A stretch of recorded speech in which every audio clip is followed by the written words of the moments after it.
Hello and welcome to this episode of The Gallery, a Premier Arts Collective podcast. Before we dive into our conversation with Chelsea Fraser, I first want to tell you about our upcoming event, Kaleidoscope. Kaleidoscope is PAC's annual immersive art experience and fundraiser, and we're so excited to be back on October 16th at Zen in Greenville, South Carolina.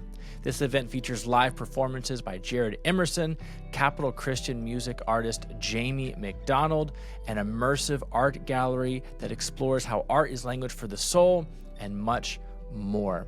We hope to see you there. To grab your tickets, go online to premierartscollective.com/kaleidoscope or check out the link in the show notes. I do want to point out that this is part 2 of our conversation with Chelsea. If you haven't already, check out part 1 by clicking the link in the show notes. And now I have the honor of introducing our guest for this episode of The Gallery, Chelsea Fraser. Chelsea is a wife, mother, poet, musician, and arts administrator of galleries, a performing arts center, and arts communities in Greenville, South Carolina. She has been published in Ekstasis Magazine, the Dewdrop, Vessels of Light Journal, Persephone Literary Magazine, and the Way Back to Ourselves Literary Journal. Her debut poetry collection, The Mother Tree, released this spring through Vine and Shoots Publishing. She has been a featured poet at Inkwell Creative Gatherings, and she is a dear friend of Premier Arts Collective. Let's dive into our conversation.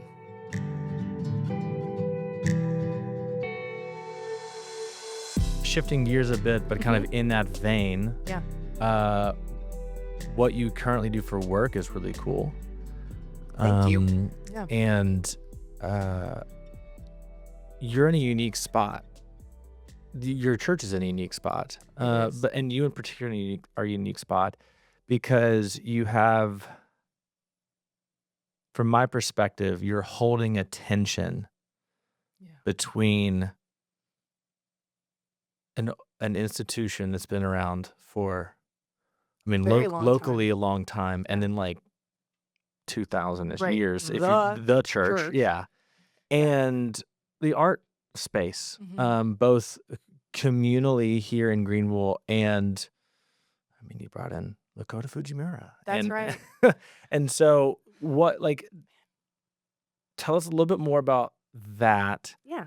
And then I have a question I've been wanting to ask, but answer that first. Okay. Or tell me more first. Okay.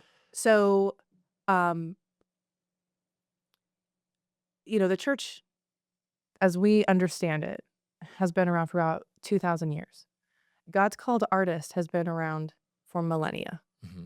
In Exodus 32, we read the first person ever given the gift of the Spirit of God is a man named Bezalel. And you probably know this. This is like one of the coolest things to creatives. But he was given the Spirit of God to have all wisdom and skill in the making of artistic things. And what was the purpose of that? It was to serve the community of God's people to worship him. Mm-hmm. And so, without going into all of church history and everything, we are also commanded to not have any idols and to worship God, the Creator, rather than the creation. And that means both I don't idolize my book, and also I don't idolize trees, and also I don't idolize you. I don't idolize my pastor. I don't idolize myself. I want to only worship God. But as John Calvin said, man's hearts are idol factories. Yeah. And so we're constantly turning our hearts away from where they're being pulled and back towards the Creator. And so because we can't do this perfectly, the Protestant church really stepped away from beauty as a channel and means of worship for a really long time. The Catholic Church didn't so much. The Orthodox Church didn't so much. And again, I'm not a church historian. I do not pretend to be a church historian on any television show. I speak as a fool about this, who just has casually learned and studied as I've lived a life as a Christian in Christian institutions and Christian churches. But God seems to be doing something at this point in history. There is something he seems to have been renewing in the Protestant church that is a reminder that before total depravity there was beauty and glory and the gift of naming the animals and of Yes. stewarding the world and of participating in God's work in the world. One of my favorite things that, when I first read it, I was like, oh, this is like a life hack. It probably is well known by everybody. But I might get this wrong, but in Genesis, creation is made. And the writer of Genesis writes very specifically to show that God was holding off the rain for Adam. Because if the rain came, then growth would happen. And if growth happened, cultivation would be needed. And so I wish I had it in front of me. It could be much more poetic and accurate.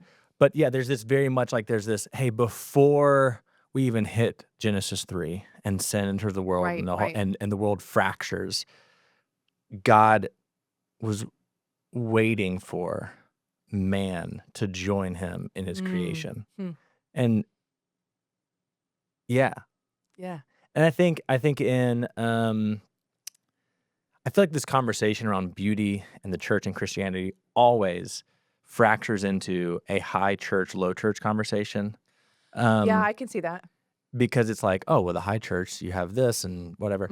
But I think certain circles, not forget, but maybe overemphasize God's capability to do everything. And which is true. Omniscient, omnipresent, all the church words. And God somehow, for some reason in his grace, decides, no, it's going to be that punk from Easily. Right. That's going to somehow participate in my story. Right. And it's going to be that writer in Greenville who's going to create going back to what you said about the work of the ministry. Yeah. And that's mind-boggling to me. Yeah, And that's me not too. something, and I think the point I'm trying to make is that's not a post-fall reality. Sure. And I think just to add on to that, and the high and low divide, what's really fascinating to me is that two things. One, Madeleine L'Engle makes the point in one of her essays in her book Walking on Water that God does not call the qualified. Some punk from Easley, some writer in Greenville, some Hebrew boy, murderer, shepherd. You're going to be my mouthpiece in front of Pharaoh. And Moses goes, no. Hey, gallery listeners, I want to take a quick pause in the episode and invite you to join our mission of using the arts as a vehicle of healing and hope. Your gift will directly support our therapeutic arts programs and our initiatives around the world. To financially partner with us, visit our website at premierartscollective.com/give and check out the link in the show notes. Here, you can give a one-time gift or become a member of the curated, our monthly giving community. Thank you so much.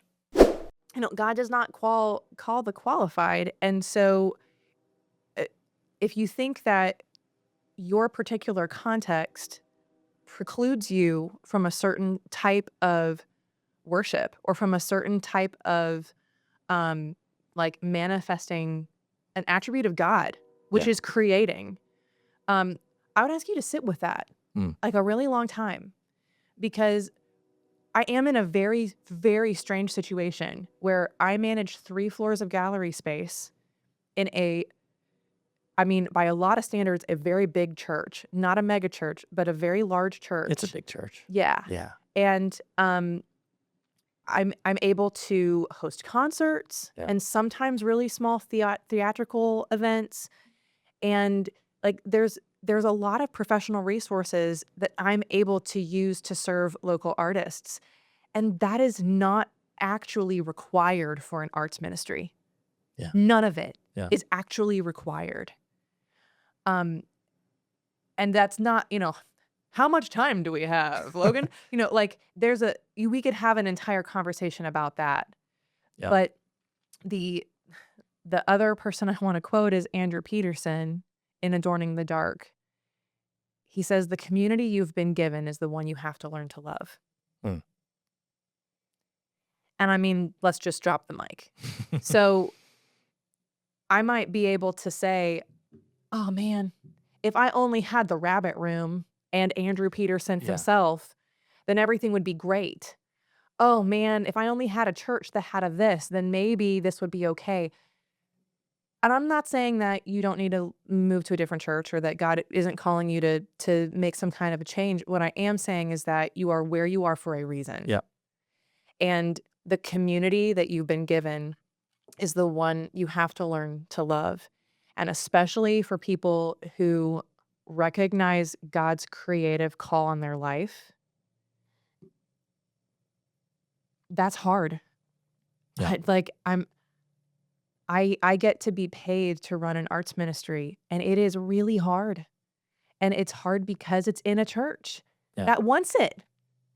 Like this is not an easy thing. And I pray that this work that God is doing through so many Christian nonprofits, I mean, the Anselm Society talking about literature and the Christian faith and all, like, oh man, just eat it up. And what the Rabbit Room is doing, supplying resources to writers, and then now they have the theater arm and resources for creative community, not just in Nashville, but where you are. There's Winfield Bevins with Creo Arts, and there, I mean, I could go on. All of the work of Mako Fujimura, there's so many resources that he has had his hands on over decades. There are incredible works that are happening in Christian faith spaces for the arts that are really difficult in a church. Yeah. And Yeah. I honestly sit here and I go, man, maybe if this were an affiliated nonprofit, it would be clearer or it'd be easier. And there's a part of me that thinks, for however long I'm supposed to do this, this is really needed work. Yeah.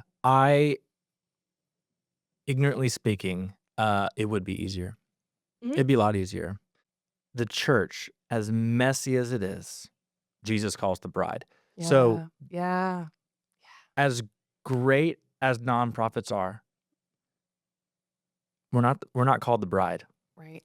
Premier Right. Arts Collective is not called the bride of Christ. The church is. Right. And so that is seeing churches lead that space is intriguing to me Yeah. because it's the bride saying, hey, there's room, Right. there's a place Right. for this section of the thumbprint of God. Right. We've got places for accountants. That was very poetic, Logan. Thank you. We've got places for accountants, Yeah. and they make great deacons. And we've Mhm. got places for business leaders, and they make Mhm. great trustees. And we got places for and here's all the Right. ways. And then there's kind of this void. So what is for the Big C church? Because Yeah. I think you hit the nail on the head. You don't need a really, really nice amphitheater. Yeah. It's Right. nice Sure. if you have it.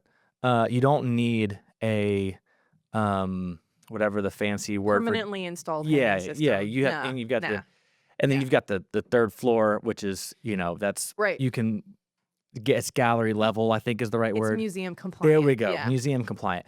It's great to have those things. You don't need them, right? Right. In the same way that something I wrestle with personally is like I love cathedrals. Mm-hmm. And then to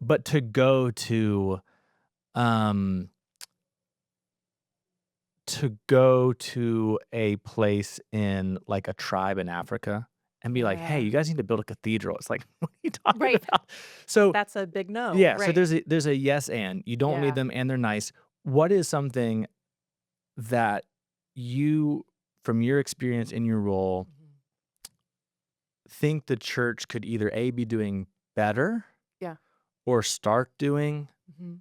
that gives a space for artists? Because it does Yeah. seem like there is a big fracture Mhm. between the church and artists, Yeah. because if the artists don't particularly follow a path, which music is like the easiest, right? Sure. In terms of where there's a place. There's a lane There's a lane. for Yes. it. Yes. Yeah. And that lane is either kind of like orchestral conducting or it's CCM. Yeah. Right. Artists and like in visual art, there might be a lane. Mm-hmm. Sometimes Yeah. it's a lane that could probably use a couple more paths around the softball field to make the diamond. Sure. And then all the other, Mm-hmm. dance, movement, there is a pocket for them, Right. and it's Right. in a very particular pocket Yeah. that a lot of churches aren't. Mm-hmm. And so is that the only place that they can go? So Right. it's a big question, but what's something that maybe not could we do better? We could be less critical, more opportunistic. Yeah. What's something in your experience has been like, wow, this has been welcoming for artists in a faith space in general, but not just the faith spaces in like a faith-based nonprofit, Mm-hmm. but the church. Yeah. So, two things. I'm going to give the answer that I heard Makoto Fujimura Mm. give to a similar question. And that was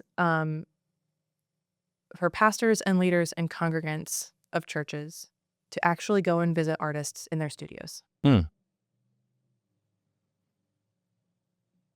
Maybe buy a piece of art. Just show up. I mean, that is really the first and only place to start. And the only thing that I think I would add is in conversations I've had with other people in other churches that want their church to start an arts program, or whose church is starting an arts program but it doesn't look what they think it's supposed to look like as a practicing artist, or as a, I have some conversations with people like that with some regularity. I would ask Christians in the church, but particularly pastors and church leaders, I would really ask them to consider what they think about the character of God as an artist and what that Mm. means for us as his image bearers. Because it is absent from the pulpit, and it is absent from our life applications. It is, I had one local artist say, "Do you want to see the pictures that our kids are given in Sunday school class to color? They're horrible. We have artists in this church who could probably draw things really quickly that could be printed for our children to color. Like, would that cost much? No, you wouldn't actually even have to pay for the licensing for the coloring Yeah. page. Yeah. Yeah. Like, This is a there's win-win. there are so many ways that giving space for understanding or growing your understanding of this attribute of God and its manifestation in humanity Yeah. will provide opportunities for a church. As somebody who's on staff in a church, you do also need to be aware, just for any artists that are listening, anybody who's like, "Oh, I've got a lot of hope." Great. Hold on to that hope. There's lots of ways to do this. But you do have to go at the pace of your congregation. You do Mhm. have to go at the pace of your church leaders. And um, it's been really amazing for me to see how just doing this work has had effects on other people in the church Yeah. that I could never have anticipated. And sometimes they happened way faster than I thought that they would, or I didn't even know to expect them, and all of a sudden, boom. Yeah. So um, I don't know. Not everybody is ambitious. Not everybody is super driven. But I do think that when we can feel uncomfortable, we want a quick fix. And Yeah. I just think that for everybody who's listening to this conversation, hi mom, for everybody who, um,